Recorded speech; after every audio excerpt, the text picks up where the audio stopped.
তো খামারিবৃন্দ, আপনার স্ক্রিনে যে বাছুরটি দেখতে পাচ্ছেন সেটি আ কয়েকদিন থেকে রেসপিরেটরি ডিস্ট্রেস এ ভুগছিল। তো তার ট্রিটমেন্ট চলমান ছিল। হঠাৎ করে আমি তাকে দেখতে পেলাম যে আ মালিক রিক্সা দিয়ে নিয়ে এসেছেন।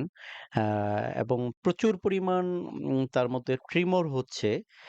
তার টেম্পারেচার ১০৮ ডিগ্রি ফারেনহাইট।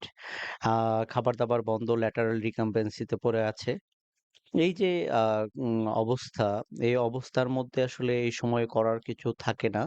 সেটা হাই টেম্পারেচার এর কারণে যেটা শক করে, সেই শকের লক্ষণগুলো এই বাছুরের মধ্যে দেখা যাচ্ছিল। তো তাৎক্ষণিকভাবে আ দেখে ইমার্জেন্সি যে ড্রাগ গুলো রয়েছে, আ সেগুলো আ তার বেইনে পুশ করার ব্যবস্থা করা হয়।